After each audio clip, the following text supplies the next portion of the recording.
Lisa Martinez rubbed her tired eyes and checked the time display on her console. 3 hours left on her shift.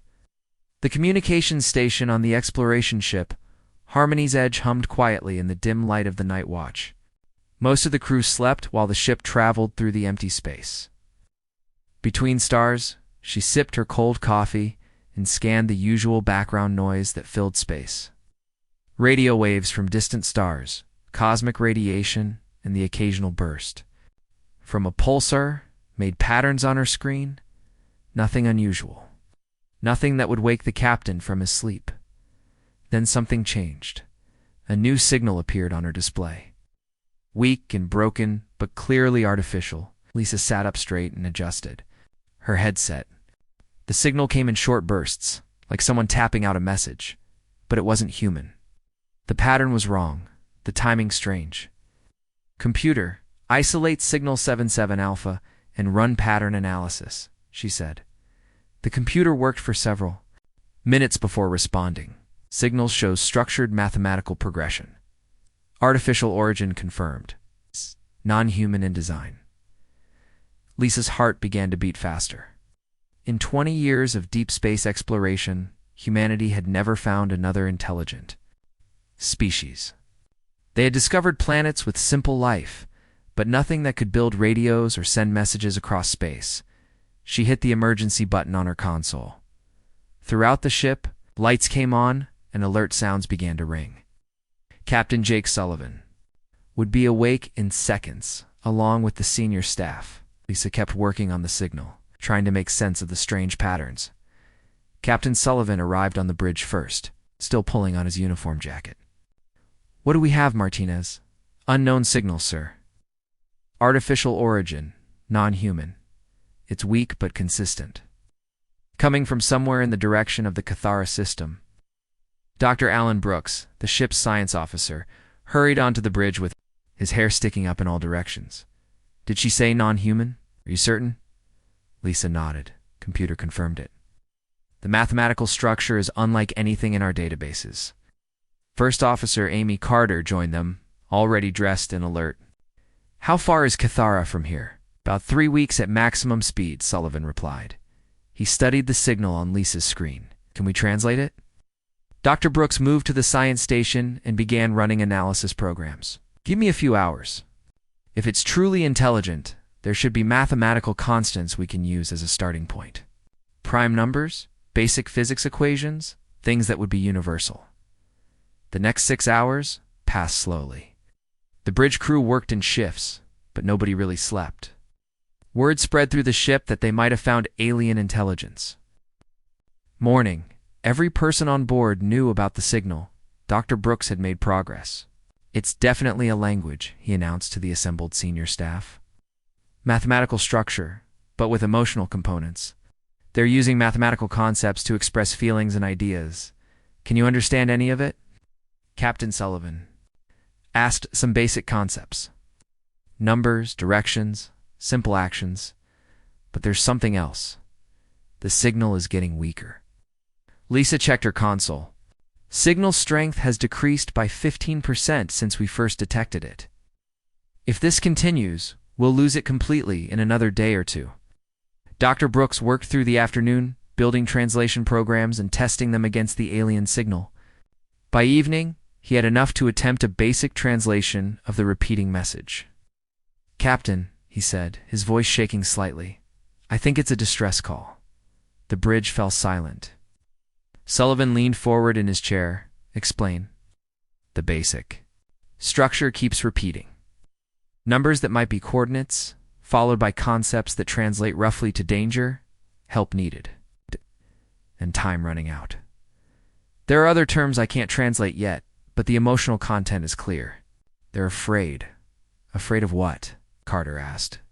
Dr. Brooks pulled up his partial translation on the main screen. "There's a phrase that keeps appearing.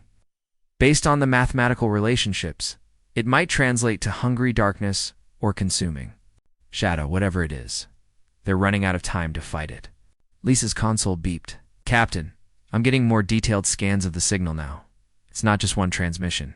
There are dozens of them, all from the same general area. It's all saying basically the same thing." "How many?" Sullivan asked. At least 40 separate sources. Maybe more. They're all broadcasting the same distress call, but each one is getting weaker. The implications hit everyone at the same time. An entire civilization was crying out for help, and their voices were fading one by one. Dr. Brooks continued working on the translation through the night. By morning, he had decoded enough to understand the basic situation. The aliens called themselves the Villani. Their world was being destroyed by creatures they couldn't fight. Their cities were falling, their people dying, and they had perhaps weeks before complete extinction. Captain Sullivan called a meeting of all senior staff. They gathered in the conference room, looking tired but determined. "We have a choice to make," Sullivan began. "We've received what appears to be a genuine distress call from an alien civilization. Earth's first contact protocols suggest we should report this to headquarters and wait for instructions." "That would take months," Dr. Brooks said. "By then, according to their message, they'll all be dead." "It's another option," Sullivan continued. "We could go to them. We're equipped for exploration, and we have some defensive capabilities. We might be able to help." Carter spoke up. "We don't know what we're walking into. These aliens sound more advanced than us. If they can't handle this threat, what makes us think we can? Maybe we can't," Sullivan admitted. "But maybe we can. We won't know until we try." Lisa had been quiet during the discussion. Now she spoke up. "Captain, I've been listening to that signal for 2 days now. I can hear the fear in it, even through the translation programs. They're dying, and they're scared, and they're alone. If we don't help them, who will?" The room fell silent as everyone considered the weight of the decision. Humanity's first. Contact with alien intelligence would also be their first chance to save an entire species from extinction. Captain Luck Duran, the table at his crew. These people had volunteered for deep space exploration, knowing they might never return to Earth. They had signed up to face the unknown. "All right," he said finally.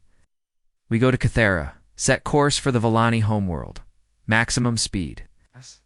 The ship changed direction and began its journey toward the distress signal. None of them knew they were about to discover that sometimes the best solution to an impossible problem is to ask someone from a death world for help. 3 weeks later, the Harmony's Edge dropped out of hyperspace at the edge of the Cathara system. What they found made the entire bridge crew stop and stare at their screens. The planet below looked like it was covered in moving shadows. Dark. Patches flowed across the continents like spilled ink, consuming everything in their path. Orbital stations hung dead in space, broadcasting automated distress signals on repeat. The few that still had power showed massive damage to their hulls. "Jesus Christ," whispered First Officer Carter, forgetting protocol for a moment. "Captain." Sullivan studied the readings flooding his displays. "Lisa, are you getting any live communications from the surface?" Lisa Martinez worked frantically at her station, scanning through hundreds of frequencies. "Mostly automated signals, sir. But, wait. I'm getting something from the northern continent. It's weak, but it's definitely intelligent." Dr. Brooks joined her at the communications console. "Can you establish a connection? Working on it now?" Lisa adjusted her equipment and sent out a basic mathematical greeting, the same pattern they had used to decode the original distress call. The response came back within minutes. A series of numbers, followed by what sounded like relief in the aliens' voice patterns. "I think they're happy to hear from us," Dr. Brooks said, working to translate the incoming message. Over the next hour, they established basic communication with a Villani named Zithka. He was apparently a researcher who had been hiding in an underground facility with about 30 other survivors. Through careful translation work, a horrifying picture began to emerge. The creatures the Villani called Devourers had appeared 6 months ago through what Zithka described as tears in reality itself.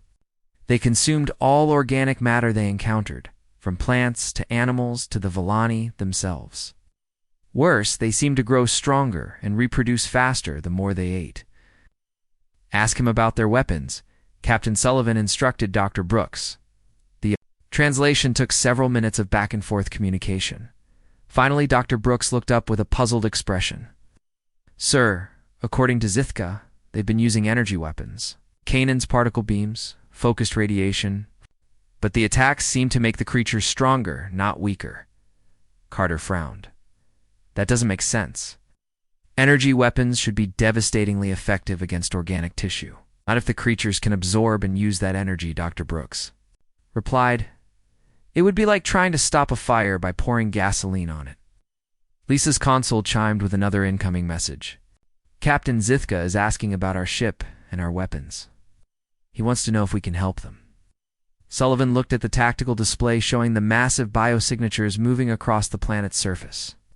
Tell him we'd like to help, but we need more information about these creatures. Can he send us detailed scans? The data that came back over the next few hours painted a picture that both horrified and confused the human crew. The Devourers were roughly the size of large dogs, moving in coordinated groups of hundreds or thousands. They had simple nervous systems, but seemed to share information across the entire species through some kind of biological network. Dr. Brooks studied the biological scans with growing amazement. Captain, these things are basically just oversized insects. They're like army ants, but bigger and with a hive mind intelligence. Army ants? Carter asked. You mean like the ones we have on Earth? Similar behavior patterns, yes. They swarm. They consume everything organic. They coordinate their attacks.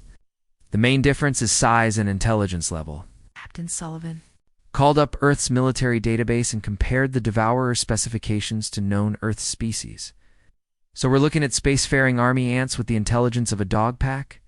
That's about right, sir. Carter stared at the comparison data. And these things have an entire advanced civilization running scared? More communication with Zithka revealed why the Villani were so helpless against what humans would consider a manageable pest problem. The Villani had evolved on a world with no large predators. Their idea of dangerous wildlife was small creatures about the size of earth rabbits. They had never developed weapons designed to kill large, aggressive animals, because they had never encountered any. Ask him to describe their military tactics, Sullivan ordered. The translation process took longer this time, with Dr. Brooks having to explain several human concepts that didn't exist in Villani culture. Finally, he looked up with an expression of disbelief, sir. They don't have military tactics, not the way we understand them. They've tried to negotiate with the creatures, to communicate with them, to find a peaceful solution. When that failed, they used their energy weapons from a distance. But that just made things worse. They tried to negotiate with army ants, Carter asked. Essentially, yes. The Villani are a completely peaceful species. They've never had wars, never developed weapons specifically for killing other living beings. Their energy weapons were designed for construction and mining, not combat. Lisa looked up from her console. Captain Zithka is asking if we have experience with dangerous creatures. He wants to know what weapons we use. Sullivan thought for a moment. Tell him we have some experience with pest control. Ask if he can send us the exact location of a small group of these Devourers. We'd like to run a test. The conversation that followed would have been hilarious, if not for the desperate situation. Zithka couldn't understand why the humans wanted to get closer to the creatures. In his mind, the only logical response to encountering Devourers was to run as far away as possible. Dr. Brooks finally managed to explain that humans sometimes fought dangerous animals, and that they had weapons designed specifically for that purpose. The concept seemed to terrify Zithka almost as much as the Devourers themselves. He's asking what kind of weapons we use. Dr. Brooks reported, Sullivan considered how to explain human military technology to a species that had never conceived of deliberately killing another living being. Tell him we use kinetic weapons. We throw small pieces of metal very fast. The translation process took nearly an hour, with Dr. Brooks having to explain concepts like bullets, gunpowder, and explosive shells. Zithka's responses showed complete bewilderment at the idea of using controlled explosions to propel projectiles at high speed. Sir, he's asking why we would want to hurt other living things, Dr. Brooks said quietly. Tell him that sometimes, when something is trying to kill you, the only way to survive is to kill it first. And that if we're going to help his people, we need to understand exactly what we're fighting. The final message from Zithka came through with emotional overtones that needed no translation.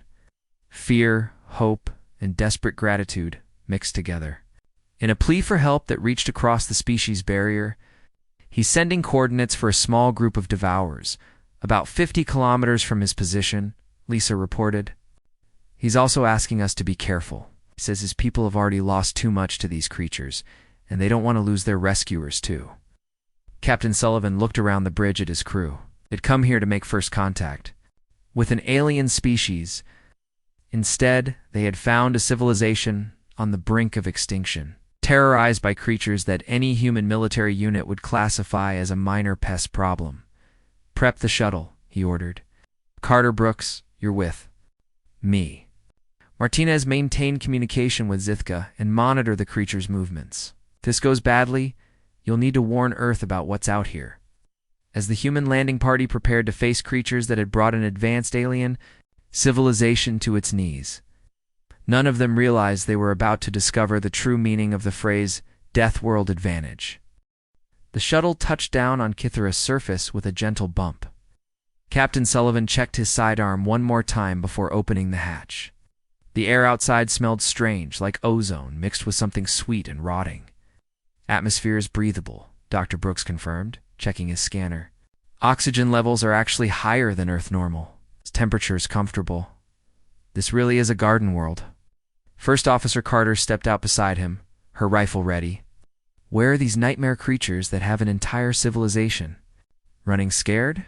They didn't have to wait long to find out. The first devourer appeared from behind a cluster of alien trees about 50 meters away. It moved with a strange flowing gait that reminded Sullivan of a large dog, but wrong somehow. Its skin was dark and seemed to absorb light rather than reflect it. Multiple eyes dotted its head, and its mouth opened to reveal rows of sharp teeth. "Contact," Carter said calmly, raising her rifle. "One target, 50 meters. More devourers emerged from the surrounding vegetation. 5, then 10, then 20. They moved together like a pack, surrounding the human landing party with practiced coordination. Dr. Brooks stared at the creatures advancing toward them. "These are what brought down an interstellar civilization. They look like big, ugly dogs." "Big, ugly, hungry dogs," Sullivan corrected, drawing his pistol. "With friends." The nearest devourer made a sound somewhere between a growl and a hiss, then charged straight at Carter. She waited until it was 20 meters away, then squeezed the trigger. The rifle cracked once. The devourer's head exploded in a spray of dark fluid, and its body tumbled to the ground, skidding to a stop just meters from her feet. The other creatures stopped moving. They stared at their dead packmate, then at the humans, with what looked like confusion. "Well, that was anticlimactic," Carter muttered, keeping her rifle trained on the remaining creatures. One of the larger devourers made a warbling sound, and the entire pack began to circle the humans more cautiously. They had learned that these new arrivals were dangerous. Sullivan keyed his communicator. "Martinez, are you monitoring this?" "Yes, sir." "Bio readings show 19 more creatures in your immediate area. Guth is asking if you need help. Tell him we're fine." "Ask him what?" "Weapons his people used against these things." While they waited for the translation, the devourers began their attack. They came from multiple directions at once, using pack tactics that would have been impressive if they were facing unarmed prey. They weren't. Carter's rifle spoke 3 more times in rapid succession, dropping the lead attackers before they made it halfway to the human position. Sullivan's pistol barked twice, putting down 2 more that tried to flank them from the left. Dr. Brooks, armed with a shotgun, took care of a group that approached from the right in less than 30 seconds. 8 devourers lay dead around the human landing party. The survivors retreated back into the vegetation, making distressed sounds to each other. "That's it?" Carter asked, ejecting her spent magazine and loading a fresh one. "That's what has the Villani so terrified?" Sullivan's communicator crackled. With Lisa's voice, "Captain Zithka says his people used plasma cannons and particle beam weapons. He wants to know what kind of energy weapons you're using. Tell him we're not using energy weapons. We're using kinetic projectiles. Basic gunpowder and metal bullets." The pause that followed was longer than usual for translation work. Dr. Brooks finally responded. His voice carried the same bewilderment they had heard from Zithka. Sir, he doesn't understand how you killed them so easily. According to him, the Devourers absorb energy and use it to heal and reproduce. Plasma fire just makes them stronger and multiplies their numbers. Sullivan looked down at the dead creatures around them. Dark fluid leaked from their wounds, but there was no sign of the rapid healing Zithka had described. Brooks, take a sample. Of that fluid? I want to know what we're dealing with. Dr. Brooks approached one of the dead Devourers carefully, scanner in hand. Interesting. The creature's cells show evidence of energy absorption capability, but they're completely disrupted by kinetic trauma. It's like their bodies are designed to handle energy weapons, but have no defense against physical damage. It's like bringing a sword to a gunfight, Carter observed, except backwards. More Devourers began emerging from the surrounding area. Word had apparently spread through their hive network that there were new threats to investigate. Sullivan counted at least 40 of them forming up for another attack. This is going to be like shooting fish in a barrel, Carter said, checking her ammunition. She was right. The Devourers attacked in waves, using complex coordinated tactics that would have been devastating against prey that couldn't fight back. Against humans with modern weapons, it was a slaughter. The creatures had clearly evolved to hunt the gentle herbivores of their home dimension. They were ambush predators designed to overwhelm through numbers and coordination. Their energy-absorbing abilities made them nearly invulnerable to the Villani's weapons. But they had never encountered kinetic weapons before. Bullets punched through their energy-absorbing skin like paper. Explosive shells shredded multiple targets at once. The creatures' pack tactics, designed to surround and overwhelm prey, just made them easier targets for humans trained in military combat.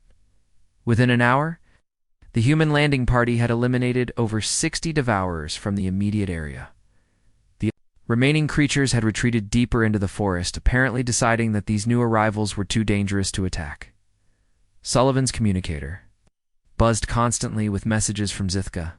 The Villani researcher couldn't believe what he was seeing through his remote sensors. Captain, Lisa's voice came through clearly. Zithka is asking if you used some kind of advanced technology. He can't understand how you defeated so many Devourers without any casualties. Tell him we used standard human infantry weapons. Nothing fancy. Another long pause for translation. Sir, he's asking if humans are a warrior species. He wants to know if you've fought creatures like this before. Sullivan looked around at the alien landscape, littered with the bodies of creatures that had terrorized an entire civilization. Tell him that where we come from, these things would be considered a pest problem. We have insects on Earth that are more dangerous than these Devourers. Shocked silence from Zithka needed no translation. Dr. Brooks had been studying his scanner readings during the fight. Captain, I'm getting some interesting data. These creatures are definitely from another dimension. Their cellular structure shows adaptation to a completely different energy environment. They're basically living energy converters, which explains why the Villani's weapons made them stronger, Carter added. Feed them energy, and they multiply. But hit them with a chunk of metal moving at high speed, and they die just like anything else. Sullivan keyed his communicator again. Martinez, get me a direct line to Zithka. I want to talk to him personally.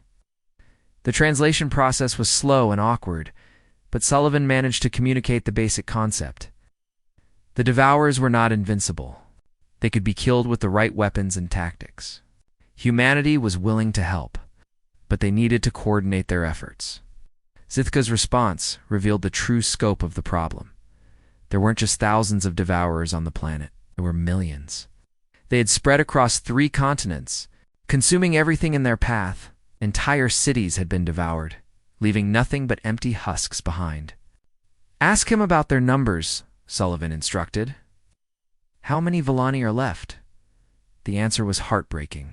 Of a global population that had numbered in the billions, fewer than 10,000 Villani remained alive. They were scattered in small groups, hiding in underground shelters, slowly starving as the Devourers consumed all the surface vegetation.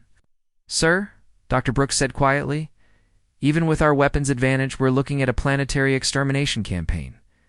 There are only 50 people on our ship. We can't handle millions of these creatures alone. Sullivan studied the tactical situation on his scanner. The doctor was right. It had proven that humans could kill devourers easily, but the sheer scale of the infestation was beyond their current capabilities. Martinez, send a priority message to Earth Command.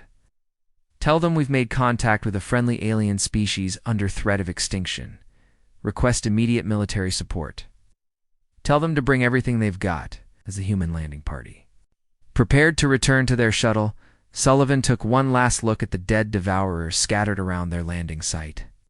An entire advanced civilization had been brought to its knees by creatures that any human soldier would consider target practice. He wondered what the Villani would think when they saw what a real military response from a Death World species looked like. Word spread quickly through the surviving Villani communities. The humans had killed dozens of devourers without losing a single person. For the first time in 6 months, the aliens had hope. Zithka became the primary contact between the species. Coordinating with Captain Sullivan to establish communication links with other survivor groups, within hours, they were receiving desperate pleas for help from underground shelters across the planet. Captain Lisa Martinez reported from her communications station. I'm getting signals from 17 different Villani groups. They're all asking when we can reach them. Sullivan studied the tactical display showing devourer concentrations across the planet. Tell them we're working on it, but we need backup first. Dr. Brooks looked up from his analysis of the devourer samples. Wow. Sir, I've been studying their biology. These creatures are essentially living batteries. They store energy in specialized organs and use it for rapid healing and reproduction. But there's a weakness we can exploit. What kind of weakness? First Officer Carter asked. Their energy absorption system has limits. If we overwhelm it with more energy than they can process, it causes cellular breakdown. The problem is, we'd need weapons that can deliver massive energy bursts in very short time frames. Carter nodded thoughtfully. It's like overloading a circuit by pushing too much current through it. Exactly. The Villani's weapons deliver steady streams of energy, which the creatures can absorb and use. But if we could modify those weapons to deliver all their energy in microsecond pulses, we'd cook them from the inside out, Sullivan finished. Can you work with their technicians to make those modifications? I'll need to meet with them. In person, their technology is more advanced than ours, but they think about weapons completely differently. Sullivan made the decision that would change everything. We're going down to meet with Zithka face to face. If we're going to help these people, we need to understand their capabilities and teach them how to fight. The shuttle landed near the entrance to Zithka's underground facility. The Villani researcher was waiting for them, along with several other survivors. Sullivan's first look at an alien in person was both fascinating and heartbreaking. The Villani were tall and thin, with pale blue skin and large eyes that seemed designed to see beauty rather than danger. They moved with graceful, flowing motions. That reminded Sullivan of dancers. Everything about them suggested a species that had never known violence or hardship. Zithka approached them slowly, clearly nervous but determined to be brave. When he spoke, his voice was soft and melodic, even filtered through the translation device. Captain Sullivan, the translation came through. I cannot express the gratitude of my people. You've given us something we thought was lost forever. Hope. The underground facility was a revelation. Villani had technology that seemed almost magical to human eyes. Walls that glowed with soft light, computers that responded to thought, manufacturing devices that could create complex tools from raw materials in minutes. This is incredible, Dr. Brooks whispered, studying a medical scanner that could diagnose any illness with a simple touch. Their technology is centuries ahead of ours. But as impressive as their technology was, their weapons were completely unsuited for fighting the devourers. The energy weapons were designed for precise cutting and controlled demolition, not for killing aggressive creatures. The Villani had never needed to design anything more destructive. Show me how these work, Dr. Brooks said to the Villani engineer. Who had built the weapons? The demonstration was enlightening. The Villani weapons fired focused beams of energy that could cut through metal or vaporize rock. But they were designed to minimize collateral damage and preserve as much of the target as possible. The idea of deliberately creating maximum destruction was foreign to them. Your weapons are feeding the enemy, Carter explained through the translator. Every time you shoot one of those creatures, you're giving it energy to heal and reproduce. The Villani engineer looked confused. But how else would one stop a dangerous animal? They've always used energy fields to redirect aggressive creatures away from our settlements. Sullivan realized the fundamental problem. Villani had never encountered a creature that wanted to kill them. Their idea of dangerous wildlife was something that might accidentally damage property while looking for food. They had no concept of predators that actively hunted intelligent prey. On our world, Sullivan explained carefully, we have creatures that want to eat us. So we developed weapons specifically designed to kill them quickly and efficiently. Translation process took almost an hour, with Dr. Brooks having to explain concepts like predator-prey relationships, survival of the fittest, and evolutionary arms races. The Villani listened with growing horror as they realized that humans came. From a world where violence was a daily reality, your planet sounds terrifying, Zithka said finally. Do you survive in such a place? We adapt, Carter replied simply. We learn to fight, or we die. Dr. Brooks began working with the Villani engineers to modify their weapons. The solution was elegantly simple. Instead of delivering energy in a steady stream, they reconfigured the weapons to discharge their entire power supply in microsecond bursts. The result was devastating to creatures designed to absorb and store energy gradually. The first test was conducted on a captured devourer that had been trapped in an energy containment field. When they fired the modified weapon, the creature's energy absorption organs overloaded instantly. Its body convulsed once, then went limp. It worked, the Villani engineer whispered in amazement. The creature is dead. But modifying weapons was only part of the solution. The Villani also needed to learn how to use them effectively. Sullivan began teaching basic combat tactics to volunteers from Zithka's group.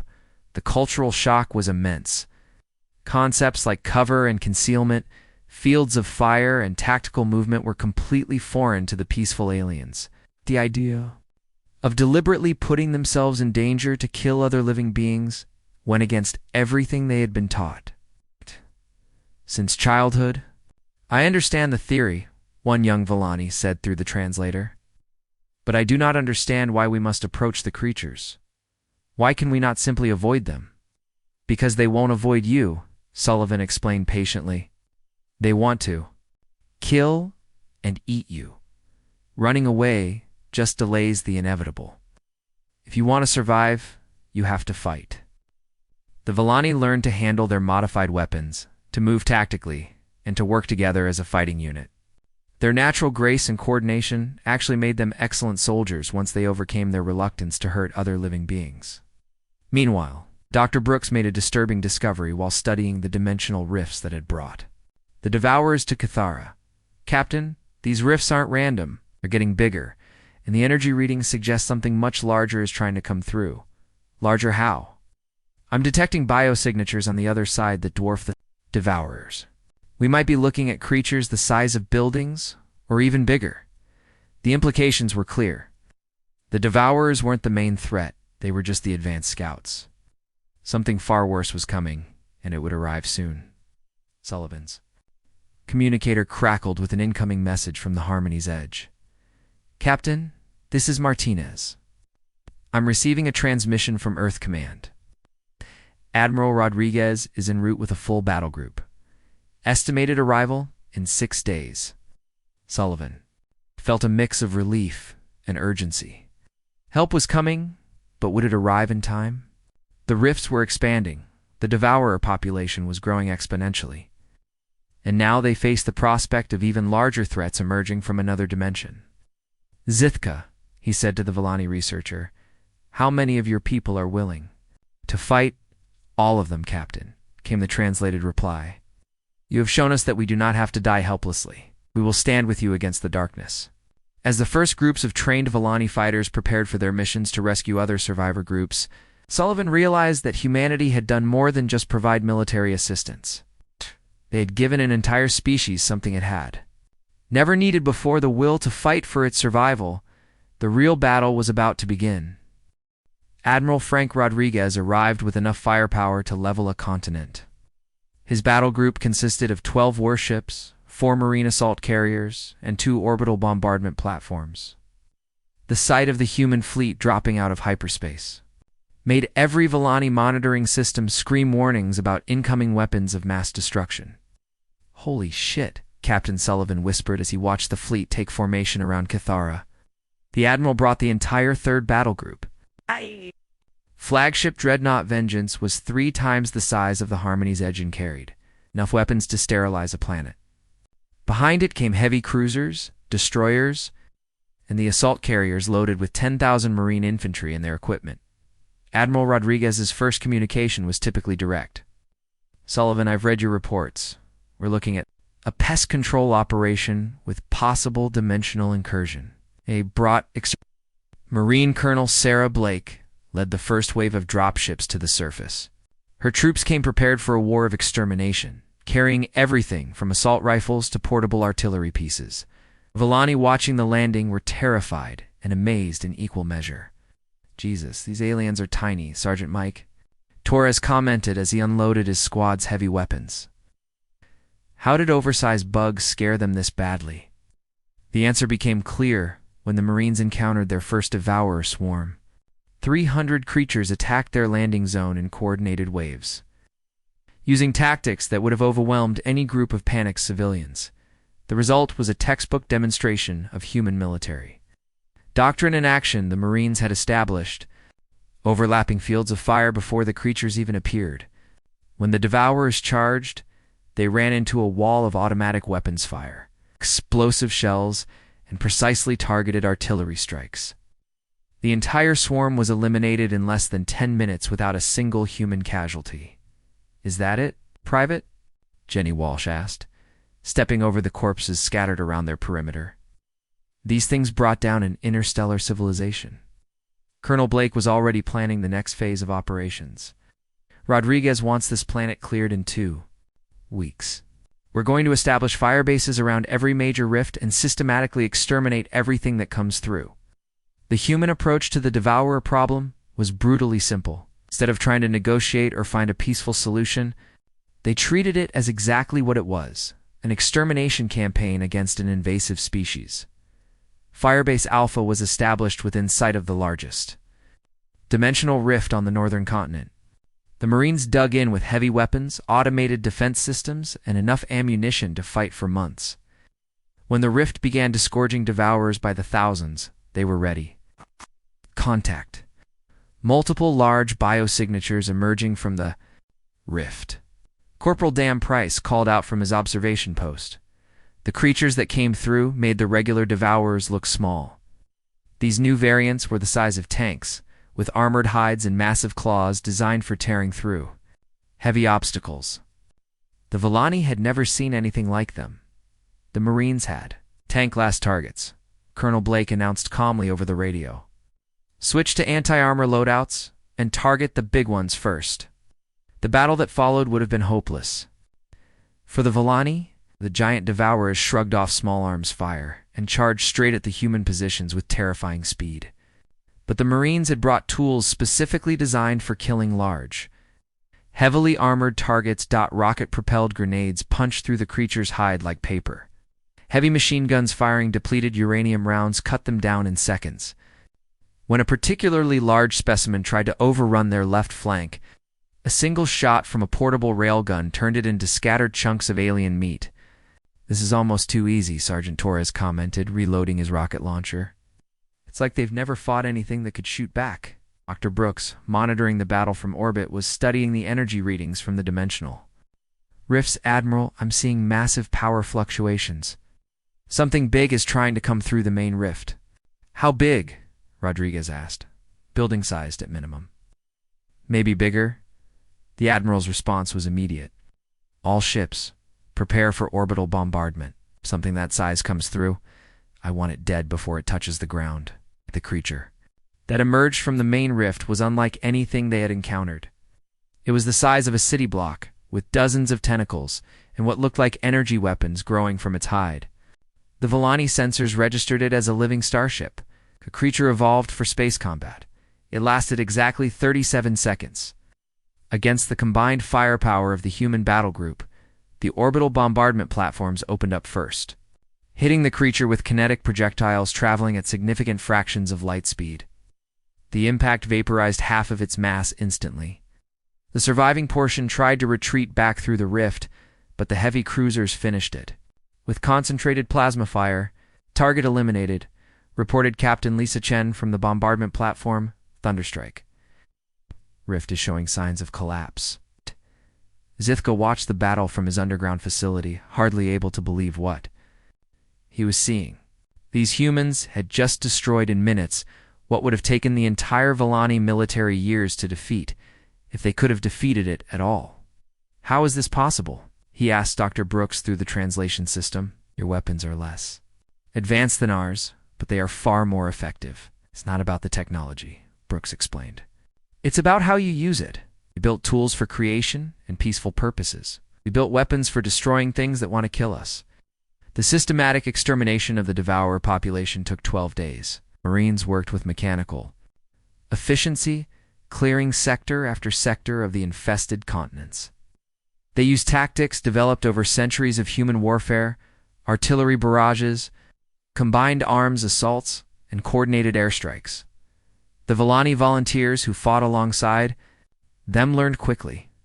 Their natural grace and advanced technology, combined with human tactical knowledge, made them surprisingly effective soldiers. But the cultural shock never completely faded. They speak of killing as if it were a simple task, one Villani fighter observed to Zithka. They show no emotion when ending life. How can any species become so comfortable with death? Because their world taught them that the alternative to killing their enemies is being killed by them, Zithka replied. He had spent weeks talking with the humans and was beginning to understand their mindset. They are not cruel. They are practical.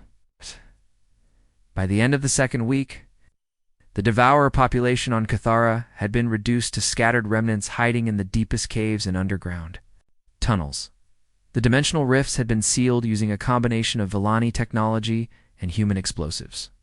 The immediate threat was over. But Dr. Brooks had made a disturbing discovery while studying the rifts. Admiral, I've been analyzing the energy signatures from the creature's home dimension. The readings suggest their entire universe is being consumed by something we can only describe as weaponized entropy. Meaning, whatever drove the Devourers into our dimension is still out there. It's big enough to destroy entire universes. Admiral Rodriguez studied the data with the cold practicality that had made him one of Earth's most effective military commanders. How long before it becomes our problem? Unknown, sir. Could be years, could be decades. But eventually, it will. Find another way through. The Admiral nodded grimly. Ed? Then we'd better be ready for it. Sullivan, I'm leaving a permanent garrison here. If those things come back, I want early warning. Is the human fleet prepared to return to Earth? Leaving behind a small but well-equipped force to guard Cathara, the Villani faced a new reality. They had been saved by beings who treated their worst nightmare as a routine military exercise. The survivors emerged from their underground shelters to find a world scarred by battle, but free of the creatures that had terrorized them for months. The humans had not just saved them, they had shown them that survival sometimes required the willingness to fight. What will you do now? Captain Sullivan asked Zithka as the evacuation ships prepared to take the remaining Villani to safer worlds. Learn. The alien researcher replied. Learn to defend ourselves. Learn to fight. Learn to survive in a universe that is more dangerous than we ever imagined. As the human ships disappeared into hyperspace, the Villani began the long process of rebuilding their civilization. But they would never again be the innocent, peaceful species they had been before the Devourers arrived. The humans had given them more than just military victory. They had given them the knowledge that sometimes the only way to preserve peace was to be prepared for war. 6 months after the last Devourer died on Cathara, the planet looked completely different. Where once there had been cities consumed by alien creatures, new settlements were rising from the ground. But these were not the delicate artistic structures the Villani had built before. These new cities had walls, defensive positions, and weapon emplacements. The Villani were learning to live with the knowledge that the universe was a dangerous place, Zithka stood in the command center of New Haven, the first city built according to human defensive principles. Around him, Villani technicians monitored sensor arrays that could detect dimensional rifts from halfway across the galaxy. Their peaceful civilization had become something new, still gentle at heart, but ready for war, if necessary. "Any word from the deep space monitors?" he asked his assistant, a young Villani named Kethra, who had volunteered to learn human military tactics. "Nothing yet," Kethra replied. "But Dr. Brooks says the energy signatures from the Devourer dimension are getting stronger. Whatever destroyed their universe is still spreading." Captain Sullivan had remained on Cathera as the human military advisor. In 6 months, he had helped transform the surviving Villani from helpless refugees into competent defenders of their world. The change had been remarkable, but not without cost. "How are the new recruits adapting to weapons training?" Sullivan asked as he entered the command center. "Better than expected," Zithka replied. "The young ones learn quickly. Not the older. Survivors still struggle with the concept of deliberately harming other living beings." It was an ongoing challenge. The Villani, who had lived through the Devourer invasion, understood intellectually that violence was sometimes necessary. But overcoming millions of years of peaceful evolution was not easy. Many of the survivors simply could not bring themselves to fire weapons at living targets, even in training exercises. The younger Villani, however, adapted with frightening speed. Those who had watched their families consumed by devourers had no trouble understanding that some threats could only be met with force. They learned human tactics, mastered their modified weapons, and prepared for the day when something else might come through the dimensional barriers. Captain Cathra said, pointing to her display, "We're receiving a transmission from the outer system. It's Admiral Rodriguez." The Admiral's weathered face appeared on the main screen. Behind him, Sullivan could see the bridge of the Vengeance, still patrolling the edges of Villani space. "Sullivan, we've got movement in the Kepler sector. 3 more civilizations have gone dark in the past month. The pattern matches what we saw here before the Devourers arrived." Sullivan felt his stomach tighten. "How many species are we talking?" "About unknown. But the energy signatures are getting stronger. Whatever's causing this is moving in our direction, and it's getting faster." Zithka listened to the translation with growing alarm. "Captain Sullivan, are there other species out?" "They're facing what we faced." "It looks that way," Sullivan replied grimly. "And most of them probably don't have anyone coming to help them." The reality of the situation was stark. Humanity had stumbled across the Villani's distress call by accident.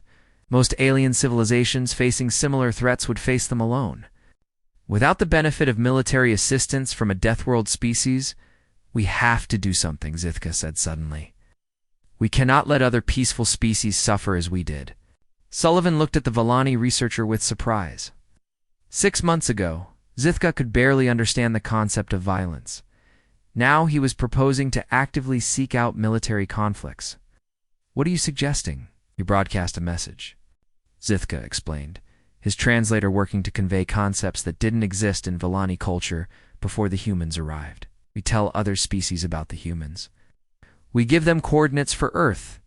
If they face the hungry darkness as we did, they will know where to ask for help." The suggestion was both brilliant and dangerous. It would essentially advertise Earth's location to every alien civilization in the galaxy. Some of those species might not be friendly. "That's a big risk," Sullivan said.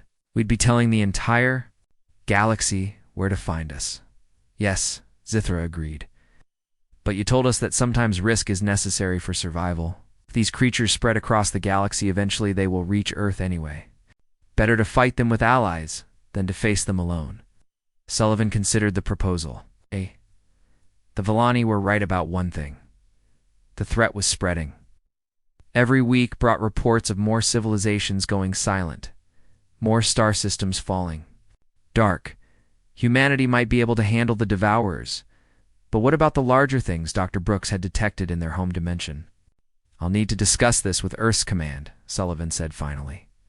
"But Zithka, there's something you need to understand. If we do this, we'll be asking humans to fight and die for species they've never met. That's not a decision we make. Lightly, I understand, Zithka replied. Your people saved us when they had no obligation to do so. They risked their lives for strangers. I am asking if they would do so again. The answer came back from Earth within hours. President Sarah Martinez, Admiral Rodriguez's civilian superior, authorized the broadcast. But she added a condition that showed humanity's practical approach to galactic politics. Any species that requests our help will be expected to contribute to their own defense, her message stated. We're not interested in being the galaxy's police force. We'll teach them to fight, but they have to be willing to learn. The broadcast that went out across the galaxy was simple and direct. It identified humanity as a species willing to provide military assistance to civilizations threatened by extra-dimensional invaders. It gave Earth's coordinates and basic information about human military capabilities. Most importantly, it included the Volani's testimony about what humans could accomplish against threats that seemed impossible to defeat. The response was immediate and overwhelming. Within days, dozens of species were sending distress calls. Some were already under attack by creatures similar to the Devourers. Others reported dimensional anomalies that suggested an invasion was imminent. Sir Lisa Martinez reported from the communications station on the Harmony's edge, receiving over 300 distinct transmissions. I count at least 50 different species asking for help. Admiral Rodriguez studied the Galactic, map showing the location of each distress call. The pattern was clear. Something was moving through the galaxy in an expanding wave of destruction, consuming entire civilizations as it went. We're going to need a bigger fleet, he said grimly. Decision that followed would reshape humanity's place in the galaxy. Earth began the largest military mobilization in its history, building ships and training soldiers for a war that would span multiple star systems. But more importantly, they began developing a new kind of warfare, teaching other species to defend themselves. Captain Sullivan found himself promoted to general and put in charge of the new Galactic Defense Initiative. His job was to travel from world to world, training alien species in human military tactics and helping them prepare for threats their peaceful civilizations had never imagined. The irony was not lost on anyone involved. Yes. Humanity, one of the youngest and most primitive species in the galaxy, had become the teachers. Their students were advanced civilizations with technology that seemed like magic. But they all had one thing in common. They came from safe worlds that had never forced them to learn how to fight. It's strange, Zithka observed during one of their training sessions. Your species is considered primitive by galactic standards, yet you are the only ones capable of dealing with these threats. How do you explain this? Sullivan thought for a moment before answering. I think it's because we come from a world that tried to kill us every day for millions of years. We learned to survive by adapting, by fighting, by never giving up. Most species in the galaxy learn to survive by being peaceful and avoiding conflict. Now the galaxy needs warriors more than it needs peace. For now, yes. Maybe someday we can go back to being peaceful. But first, we have to survive long. Enough to have that choice. As the human fleet prepared to respond to the growing crisis, stood in his command center and watched the ships disappear into hyperspace. The Volani had been saved by strangers who owed them nothing. Now those same strangers were heading off to save others, carrying with them the hard-won knowledge that sometimes the only way to preserve peace was to be very good at war. The message that Zithka broadcast to the galaxy that day would become legendary among the species that survived the dark times ahead. When all hope is lost and the darkness closes in, call for the humans. They come from a world that made them strong, and they will answer.